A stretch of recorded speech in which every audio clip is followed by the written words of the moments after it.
नमस्कार दोस्तों, study IQ में आप सभी का स्वागत है। मेरा नाम है डॉक्टर महिपाल सिंह राठौड़ और आज इस वीडियो में मैं आपके साथ चर्चा करूंगा यूनाइटेड नेशंस ह्यूमन राइट्स के एक बयान के बारे में।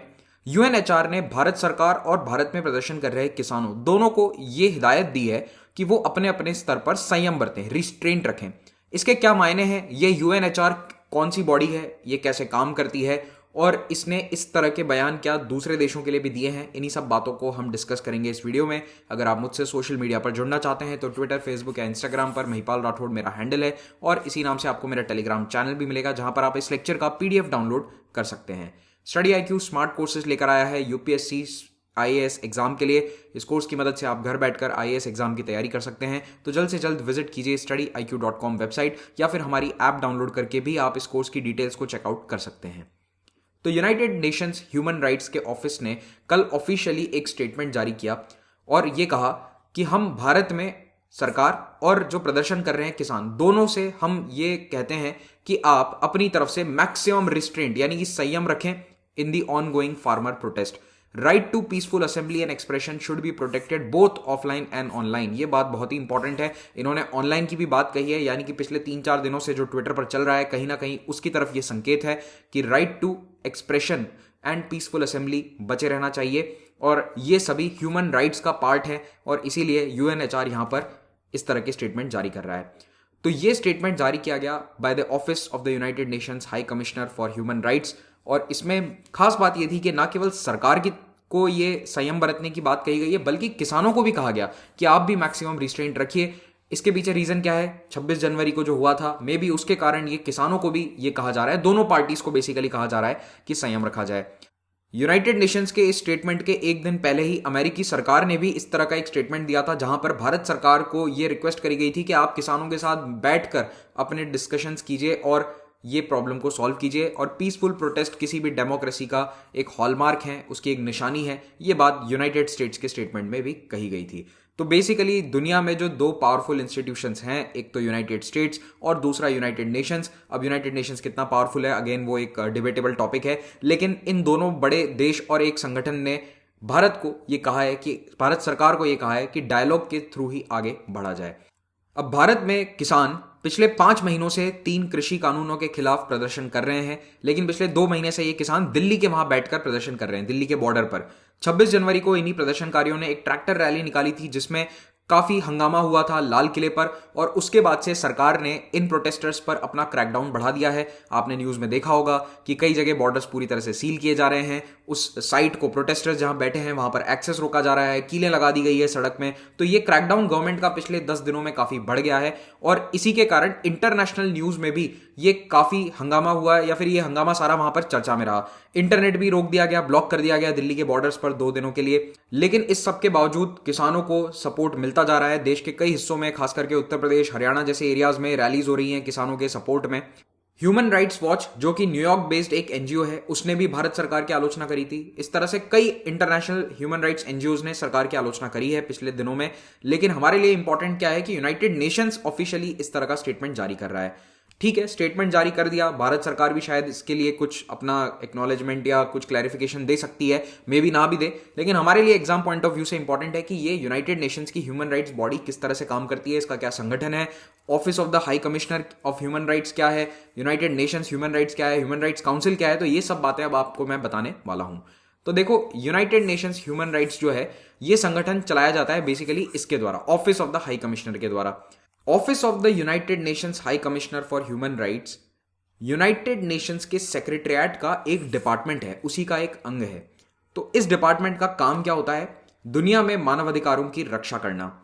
Universal declaration of human rights 1948 में जो मानवाधिकार लिखे गए थे उन सब की सुरक्षा करना, उन्हें प्रोटेक्ट करना, ये इस संगठन का काम है। इस ऑफिस की एस्टैब्लिशमेंट करी गई थी, इसकी शुरुआत करी गई थी यूएन जनरल असेंबली में 20 दिसंबर 1993 को। उस वक्त एक world conference on human rights हुई थी और उसके बाद से ये ऑफिस स्थापित किया गया था। कौन सा ऑफिस?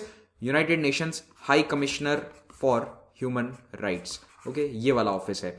अब इसका हेडक्वार्टर कहाँ है? वैसे इसका हेडक्वार्टर है जेनीवा में और न्यूयॉर्क में भी है, दोनों जगहों पर इसका ऑफिस चलता है। ठीक है, ये इसका लोगो है और ये संगठन यूएन सस्टेनेबल डेवलपमेंट ग्रुप का भी एक एक्स ऑफिशियो मेंबर है। इस वक्त high commissioner for human rights यानी इस संगठन को हेड करने वाली महिला है मिशेल बैशले। ये चिली को बिलोंग करती हैं, चिली देश दक्षिण अमेरिका में है, और इस वक्त ये high commissioner for human rights हैं। अगर यूनाइटेड नेशंस के पूरे सिस्टम में कहीं पर भी मानवाधिकार का कोई मामला आता है तो उसको हाई कमिश्नर ही हैंडल करते हैं, लेकिन किसके द्वारा? ह्यूमन राइट्स काउंसिल के द्वारा। और ह्यूमन राइट्स काउंसिल क्या है ये आपको आने वाले कुछ मिनट्स में पता चल जाएगा। अब यूनाइटेड नेशंस ह्यूमन राइट्स या फिर high commissioner for human rights के ऑब्जेक्टिव्स क्या हैं, इनका लक्ष्य क्या है?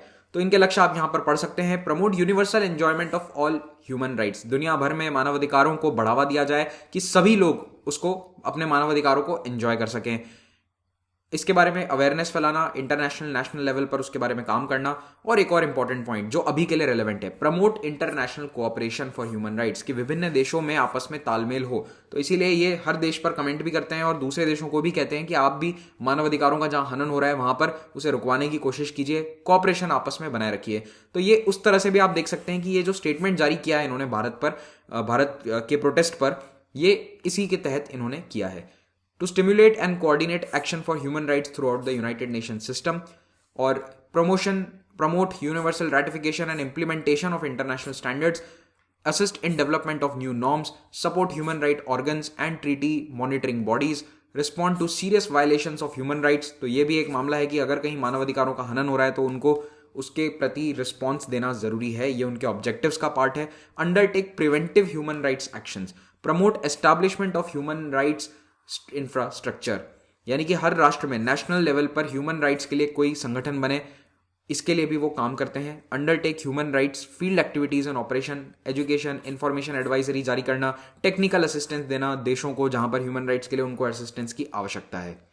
अब आते हैं इसके ऑर्गन्स पर कि इसके अंदर कौन कौन सी बॉडीज हैं। तो देखो, एक तो हो गया high commissioner for human rights, ये डायरेक्टली यूनाइटेड नेशंस के सेक्रेटरी जनरल को अकाउंटेबल होता है। फिर होता है डेप्यूटी हाई कमिश्नर, ये हाई कमिश्नर को रिपोर्ट करते हैं या फिर इनके प्रति अकाउंटेबल है। फिर होता है assistant secretary general for human rights, ये न्यूयॉर्क वाले ऑफिस को हेड करते हैं। वैसे मेन ऑफिस जेनीवा में है, लेकिन न्यूयॉर्क वाला ऑफिस भी काफी एक्टिव रहता है और ये असिस्टेंट सेक्रेटरी जनरल वहां पर बैठते हैं। फिर इनका एक स्टाफ ऑफिस होता है, ये हाई कमिश्नर को अकाउंटेबल होता है। इसमें जो पूरा इनका सेक्रेटरियल स्टाफ जो है वो होगा। एडमिनिस्ट्रेटिव सेक्शन होगा। फिर एक न्यूयॉर्क वाला ऑफिस है जो यूएन में जब भी डायरेक्टली कोई काम होता है तो वो न्यूयॉर्क के ऑफिस के थ्रू मैनेज किया जाता है। और thematic engagement, special procedures and right to development division, तो ये इनके एडमिनिस्ट्रेटिव सारे डिविजन्स हैं जो मैंने आपको ब्रीफली बताए हैं। आपसे एग्जाम में ये कोई पूछने नहीं वाला, लेकिन एक जानकारी के लिए आपको मालूम होना चाहिए कि किस तरह से ये संगठन काम करता है। फिर इनके कुछ और डिपार्टमेंट हैं जैसे human rights council and treaty mechanisms division. अब ये ह्यूमन राइट्स काउंसिल क्या है, इसको हम थोड़ा सा डिटेल में डिस्कस करेंगे आने वाले कुछ मिनट में। Field operations and technical cooperation division, तो ये इनके बड़े ऑर्गेनाइजेशंस हैं या फिर पार्ट हैं। अब इनके जो रीसेंट स्टेटमेंट्स हैं जो बड़े बड़े देशों के खिलाफ दिए गए थे वो मैं आपको बता देता हूं। तो देखो, चाइना को इन्होंने दिसंबर 2020 में ये कहा था कि एक सिटीजन जर्नलिस्ट जैंग जैन नाम की महिला को अरेस्ट किया गया था, उनको रिहा किया जाए, ऐसा यूएन ह्यूमन राइट्स ने कहा था कि फ्रीडम ऑफ एक्सप्रेशन है तो एक्सेसिव क्लैम्प डाउन नहीं होना चाहिए कि सरकार पूरी तरह से फ्री स्पीच के खिलाफ हो जाए। और जो जिंगजियांग में उइगुर्स की जो दशा है उस पर भी लगातार यूएन ह्यूमन राइट्स स्टेटमेंट देता रहता है। और इन्होंने ये भी कहा था मिशेल बैशलेट ने कि इनका ऑफिस कोशिश कर रहा है कि खुद अपने नुमाइंदे ये जिंगजियांग में भेजें और ये पता करें कि एक्चुअली में सब जो बातें बाहर आ रही है मीडिया रिपोर्ट्स में वो सच हैं, कितनी सच्चाई है, क्या हालात हैं उइगुर्स के। उसके बाद अभी कुछ दिन पहले टर्की में जब प्रोटेस्ट चल रहे थे स्टूडेंट्स के द्वारा, उस समय भी यूएनएचआर ने अपना स्टेटमेंट जारी किया। सरकार के ऑफिसर्स के द्वारा, मंत्रियों द्वारा जो होमोफोबिक और ट्रांसफोबिक कमेंट्स जारी किए गए थे उनकी इन्होंने निंदा करी। उसके बाद रशिया में जो नवाल्नी वाले प्रोटेस्ट है वहां पर भी हजारों लोगों को अरेस्ट किया गया है, उसके खिलाफ भी इन्होंने अपना स्टेटमेंट दिया। और अफगानिस्तान में कुछ टॉर्चर के एलिगेशन सामने आ रहे हैं, टॉर्चर की रिपोर्ट सामने आई है कुछ दिन पहले ही, उसके खिलाफ भी इन्होंने स्टेटमेंट दिया। बेसिकली ये हर देश के खिलाफ स्टेटमेंट देते हैं, चाहे वो रशिया हो, चाइना हो, इंडिया हो, अफगानिस्तान हो, जहां पर भी इनको लगता है कि मानवाधिकारों का हनन हो रहा है तो ये अपने स्टेटमेंट देते रहते हैं। अब यूएन ह्यूमन राइट्स काउंसिल इनका एक इंपॉर्टेंट ऑर्गन है जो अगेन इसी ऑफिस के अंडर काम करता है, लेकिन इसके बारे में थोड़ी जानकारी हमें होनी चाहिए बिकॉज इसका रिकॉन्स्टिट्यूशन किया गया था आज से 15 साल पहले। तो ये काउंसिल थोड़ी रीसेंट है, 2006 में इसकी स्थापना हुई थी। और पहले क्या होता था, UN commission on human rights होता था, इसको हटाकर ये बनाई गई थी यूएन ह्यूमन राइट्स काउंसिल। यूएनसीएचआर को बंद करने के पीछे या फिर रीवैम्प करने के पीछे क्या रीजन था, क्योंकि यूएनसीएचआर में कई ऐसे देश सदस्य बन जाते थे जिनका ह्यूमन राइट्स रिकॉर्ड बहुत ही खराब है, जैसे चाइना, सऊदी अरेबिया। ये ऐसे देश हैं जो हज़ारों लोगों को फांसी चढ़ा देते हैं हर साल। हज़ारों नहीं है, संख्या पता नहीं, हमें बताते नहीं है ये, लेकिन बहुत से लोगों को ये फांसी देते हैं। कोई मानवाधिकार नहीं है इन दोनों देशों में, और उसके बावजूद ये खुद UNCHR के मेंबर बनकर बैठे थे। तो उसके बाद UN ह्यूमन राइट्स काउंसिल का गठन किया गया, और अब ये high commissioner for human rights के ऑफिस के साथ क्लोजली काम करता है। ठीक है, तो इसको डिसबैंड कर दिया गया। किसे? कमीशन ऑन ह्यूमन राइट्स को, इसको खत्म करके क्या बनाया गया? UN human rights council. इसका हेडक्वार्टर भी अगेन जनीवा में है, और इसके 3 सेशन होते हैं साल में, मार्च, जून और सितंबर में। यहां पर 47 मेंबर्स हैं जिनका चुनाव कौन करता है? General assembly. जो UN की जनरल असेंबली है वो इस UNHRC के ह्यूमन राइट काउंसिल के सदस्यों को चूज करती है। यहां पर इन्होंने डिवीजन कर रखा है कि 13 सदस्य अफ्रीका से होंगे, 13 एशिया पैसिफिक से, 6 ईस्टर्न यूरोपियन स्टेट होंगे, 8 लैटिन अमेरिका से, कैरिबियन से, और बाकी के वेस्टर्न यूरोपियन या अदर स्टेट्स। तो इस तरह का डिवीजन कर रखा है। और एक देश की सदस्यता होती है 3 साल की, और एक सदस्य लगातार 2 कॉन्जिक्यूटिव टर्म से ज्यादा मेंबर नहीं हो सकता, यानी 6 साल लगातार मेंबर रह सकते हो, उससे ज्यादा नहीं। जनरल असेंबली राइट्स और प्रिविलेजेस काउंसिल मेंबर के सस्पेंड कर सकता है अगर मेंबर कंट्री के खिलाफ ही लगातार मानवाधिकारों के हनन की रिपोर्ट्स आ रही हैं during its term of membership. जो पुराना कमीशन ऑन ह्यूमन राइट्स था उसके 53 मेंबर्स हुआ करते थे, और वो मेंबर सिलेक्ट किए जाते थे इकोनॉमिक एंड सोशल काउंसिल के द्वारा, ना कि जनरल असेंबली के द्वारा। ह्यूमन राइट्स काउंसिल के जो करंट मेंबर्स हैं वो यहां पर आप देख सकते हैं स्क्रीन पर। भारत इस वक्त एक मेंबर है, 2019 में हम सदस्य बने थे, 21 में हमारा टर्म पूरा हो रहा है। लेकिन देखने वाली बात यह है कि अभी भी ऐसे देश इसमें मेंबर हैं काउंसिल में जिनका ह्यूमन राइट्स रिकॉर्ड इतना अच्छा नहीं है, जैसे सूडान अभी भी मेंबर है। तो पहले जो ओरिजिनल क्रिटिसिज्म था 2006 में कमीशन का, वो प्रॉब्लम्स अभी काउंसिल में भी थोड़ी बहुत फिर से आने लग गई हैं। लेकिन फिर भी ओवरऑल अगर आप इसका काम देखें तो they are doing better than the previous commission. तो ह्यूमन राइट्स काउंसिल जो है ये रिव्यू करते हैं अपने सारे मेंबर स्टेट्स में मानवाधिकारों का क्या स्टेटस है। हर साल 42 देशों को रिव्यू किया जाता है, हर सेशन में 14 स्टेट्स को रिव्यू किया जाता है, यानी कि सबकी क्लास लगती है हर 3 महीने पर। तो ये अच्छी बात है, रिव्यू होना भी चाहिए मानवाधिकारों का क्या स्टेटस है सभी देशों में।